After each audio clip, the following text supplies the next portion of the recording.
It takes all of Bernal Cotland's life savings and a lot of kindness to run this grocery store. Many of the people who get their food and other supplies here are jobless, and he helps them out by not charging them up front. For the customers that don't have any money, I have a ledger where I write down what they owe. And it's good customers. It's good customers. I know some of them will pay, and just others won't. But I have to think about the ones that will, the ones that I know I helped, and that's why I've done this here. And I just be glad when everything can get back to some type of normalcy, because I see people coming to see these stores here hurting, and it's no fault of their own. He set up shop in 2005 and says there are more people in need of help now than ever before. And there was paying customers because they're not working anymore. They don't have any money, but they still have to feed their kids.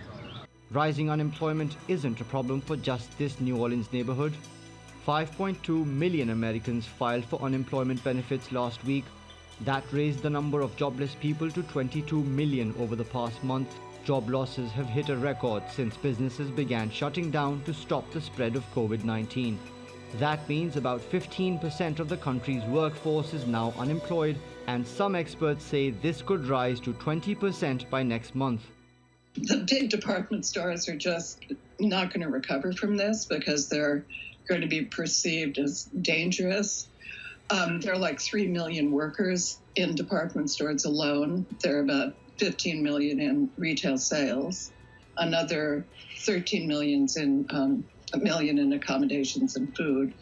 So that's 20% of jobs. Washington has announced a $2.2 trillion stimulus package. It includes one-time cash handouts for all Americans. But spiraling joblessness is stretching government infrastructure to its limits, making it hard for the newly unemployed to apply for benefits. Night after night after night, 2 in the morning, 3 in the morning, 7 a.m., and you just can't get into the system. After trying relentlessly for days at all different times, I thought, you know what, maybe if I call in, maybe if I email. I sent them an email, no date. 2 or 3 weeks later, nobody's responded to my email. You call and the system hangs up on you.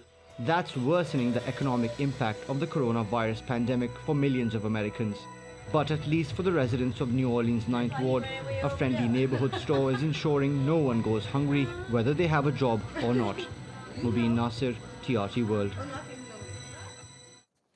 Well, for more on this, Joseph Foudy joins us now from New York. He's an Associate Professor of Economics at New York University's Stern Business School.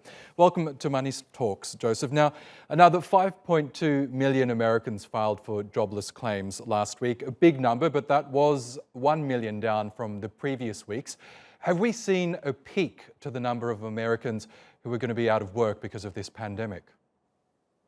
No, I expect that you'll see even higher numbers in the next few weeks. Some of this is actually people who've still been unable to file. There are some companies who have temporarily furloughed workers where they haven't quite filed yet. So we still expect this to probably go up.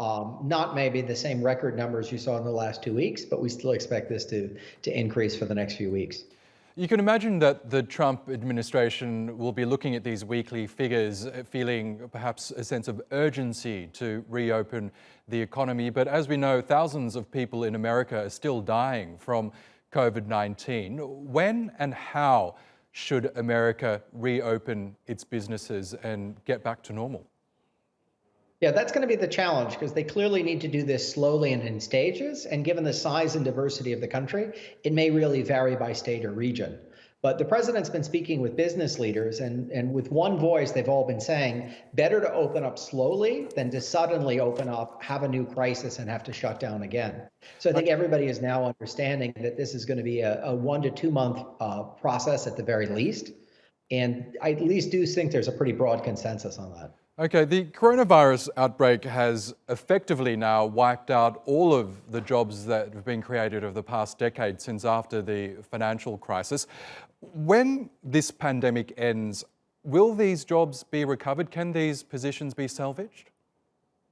Yeah, so I really do think they can. The problem is, what's the mechanism or speed at which that happens? If the economy comes back in sort of small trickles, you'll start to see some of these people being reemployed. Restaurants, bars will start to rehire, but you're still going to have the kind of shock that initially happened kind of reverberate through the next few years. And it's not a structural issue like 2008, where there were a wave of foreclosures on houses, but you can just imagine pretty tepid demand in the US, in Europe, in Asia for the next year or two if we don't find a way to really aggressively stimulate the economy this summer. Now, the trillions of dollars worth of government stimulus that have already been announced are largely designed to cushion the impact of this outbreak and to save hundreds of thousands, if not millions, of jobs. I'm thinking, for example, of the aid package that was given to airlines. Now, they can only accept that money if they promise not to furlough workers or fire workers or cut pay until at least October. Why then are we still seeing job losses in these numbers? Because there's a huge service sector, bars, restaurants, any business where you essentially work customer facing, anyone who's in hair salons or manicures or even doctor's offices that are non-critical have all sort of shut down.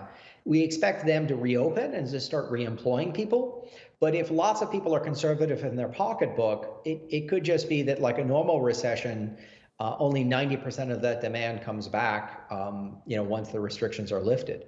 And it's good to focus on big industries like airlines or autos, but the vast majority of employment in the US or most countries is in smaller businesses and other sectors.